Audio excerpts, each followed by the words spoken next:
Hello, and welcome to our Self-Love Summit Facilitator intro. Today, you will get to meet Leanne James from Lotus Energies.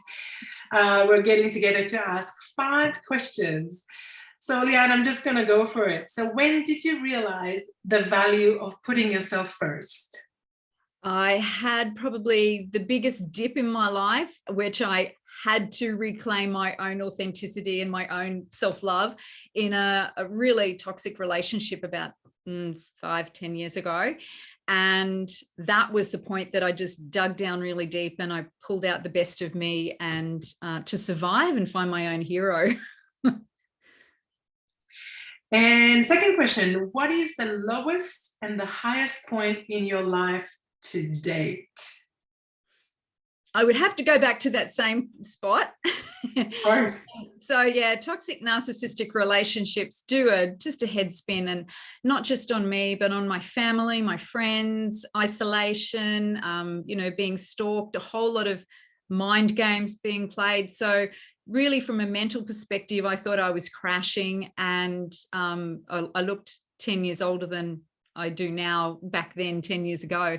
It took over everybody. We had a lot of issues in the family. Having come from there and educated myself more around the fact that I wasn't going mental, how the mind works, the psychology of mind-body connections, and a whole range of other things, plus the experience of being actually trapped.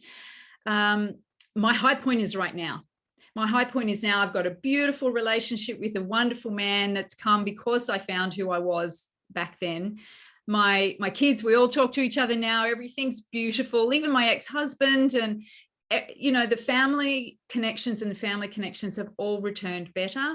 And so I think, and even professionally, there's an opportunity to share those growth moments and what that means for other people. So that seriously, like, I'm just so empowered to help others, and it's more engaged and more possible because of those experiences in my low times in my life. Yeah.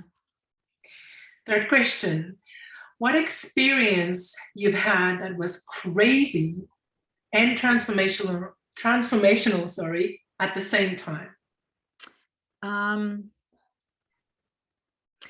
I never used to really like the idea of crying and tears and expressing myself and being vulnerable. So I'd hide that all down inside me. I'd pack it away.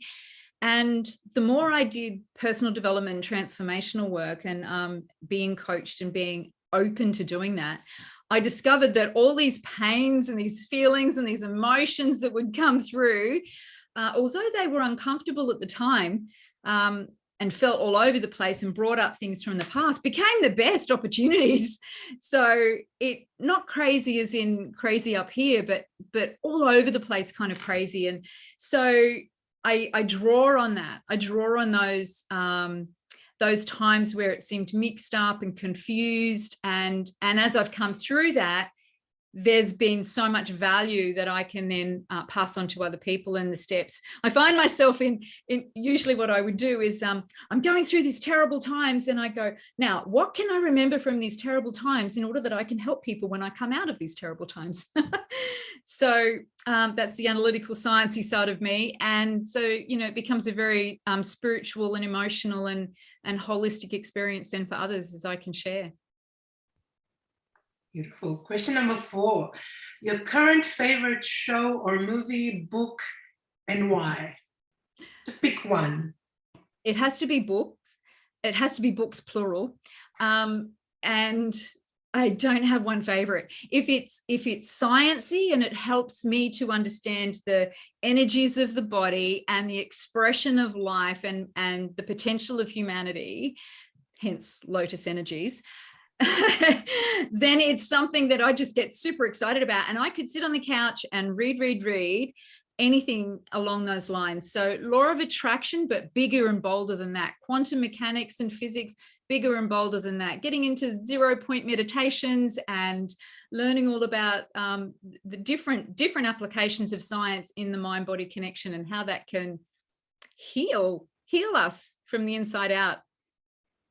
Yeah, there's a list. It's a very long list. It's hard to pick one.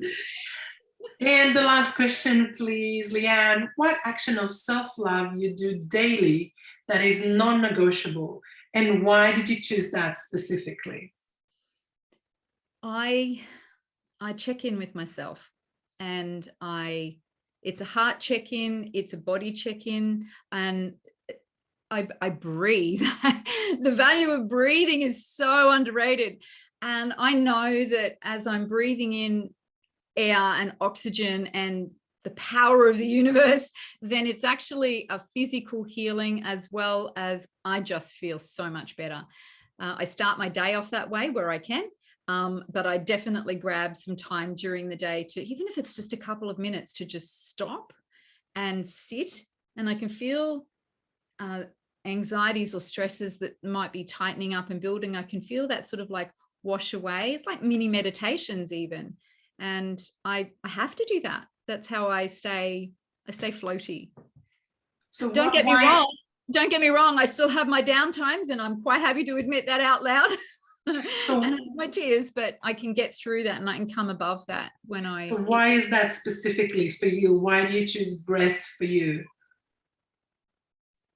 It's not just breathing, it's the energy that's bringing in, it's the change that's happening in my body. I feel like I can lose weight by the breathing in and the power of that electricity through my body. And, you know, I'm an energy practitioner, so I see the value in that. Not just see the value, I practice the value in that in my own personal life. And so that also integrates into the mind body connection and the holistic healing. And so I experience that on a daily basis. That's amazing. Right. Amazing, Leanne. Thank you so much. And looking forward to see you in December. Thank you. Absolutely. Thank you. Bye.